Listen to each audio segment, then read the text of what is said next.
let us hear a message of gratitude and farewell from one of our completers. To deliver the farewell speech, may I call on Princess Anne Esteana, who graduates with high honors.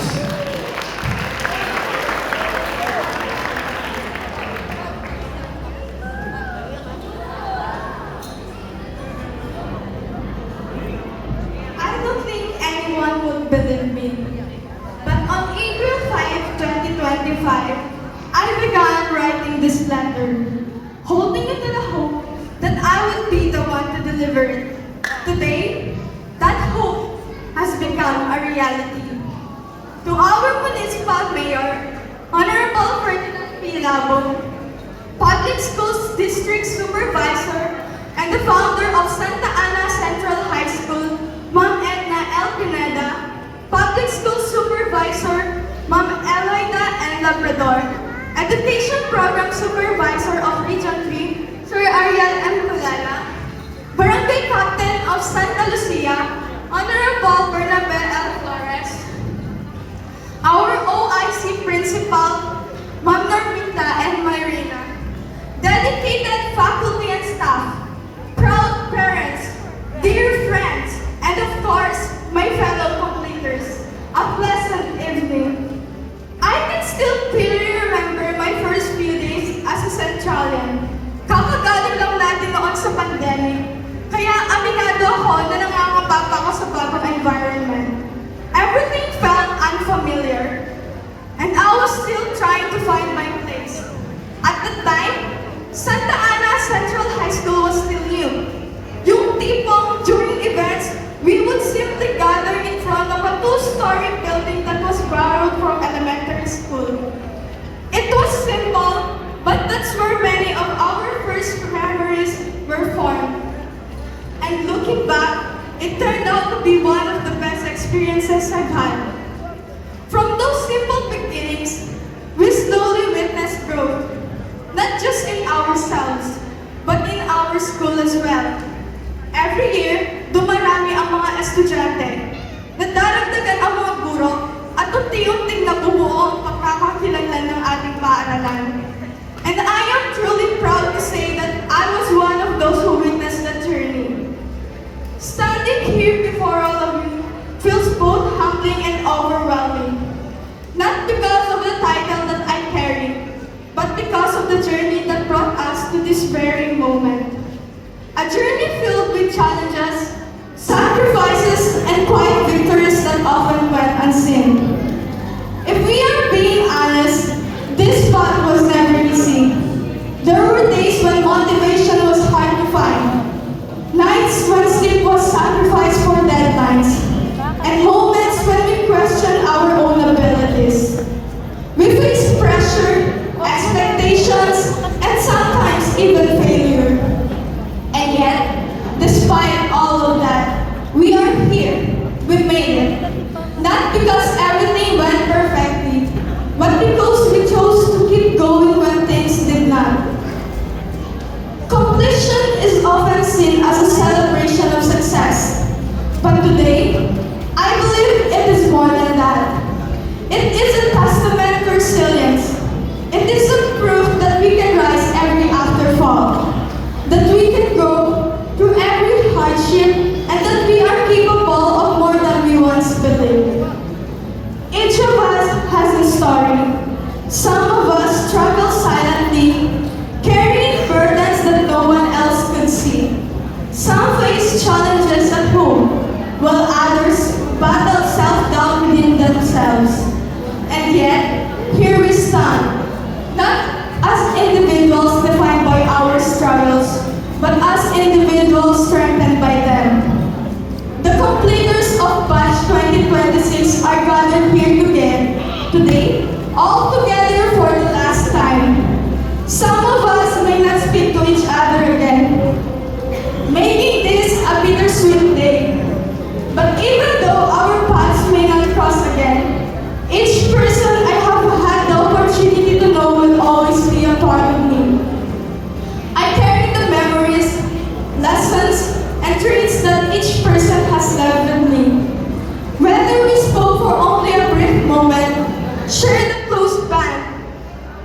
simply smiled and waved at each other. I will forever remember each familiar face. All of us may never be the same room again.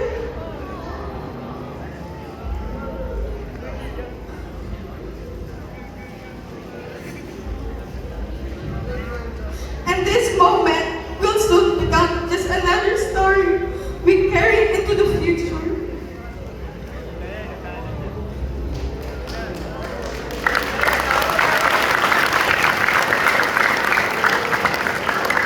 And as we look back onto the journey that brought us here, we cannot forget the people who guided us along the way. To our OIC school head, Ma'am Dang, thank you for always pushing us to grow and for believing in our potential in every competition that we join. Your support and constant reminders to give our best and aim for excellence inspired us to strive harder. Your leadership stands out not only because of your dedication and guidance, but also because of the way you motivate and uplift everyone around you. Because of you po, we are more confident and determined to succeed. On behalf of Batch 2026 po, takad pong salamat, Ma'am Dang.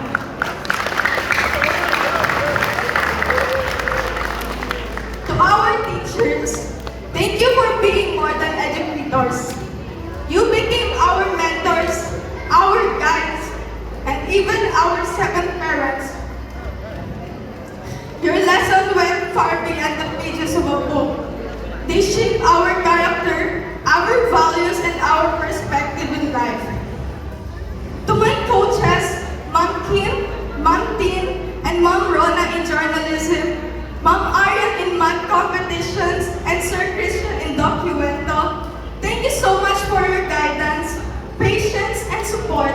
Thank you for believing in me, for pushing me to improve, and for helping me to grow not only in my skills, but also in my confidence.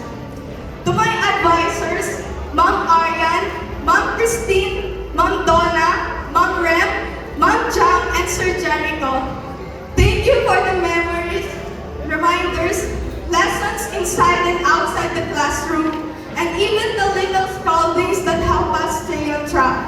Kahit simple lang, those moments really made a difference. To my St. Mark, St. Lucy, Diamond, and Newton, thank you for the 4 years of unforgettable memories and valuable lessons that shaped my journey from grade 7 to grade 10. Every section became a home for me in its own special way. Newton, hindi man ako naging perfecto sa role ko as your class president. Pero you made me feel supported and appreciated in ways you may not even realize. I will forever treasure the memories we shared, the random jokes, the chaos, and especially our jamming sessions. To my Nueve, Amber, Angela, Ashley, Elle, Gonzi, Carl, Leanne, Rian, and our plus one, Angeline. Thank you for making junior high school more bearable. Little Deala wouldn't believe me if I told her that she has now a group of friends she can rely on. Thank you for the laughter, the late night talks, and inside jokes na tayo-tayo lang ang nakakaintindi. Most of all, thank you for always believing in me na kaya ko, especially in moments when I doubted myself. To my mama and daddy,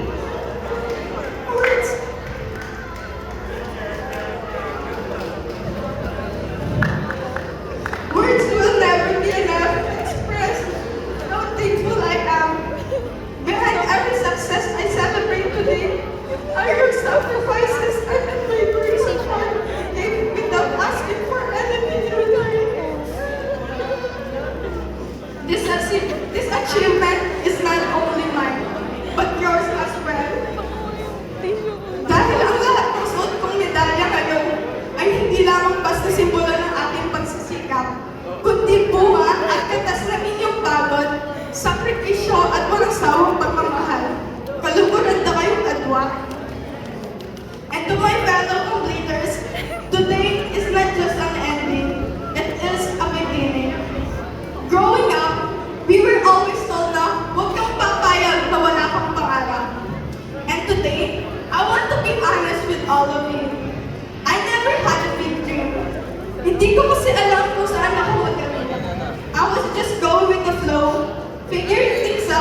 was facing 2023.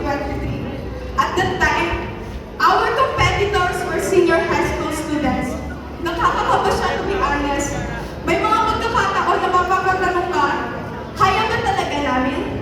But Ma'am Dang reminded us that being in grade 7 was never a limitation. Hindi raw dahilan ng pagiging grade 7 lang para sumuko kami.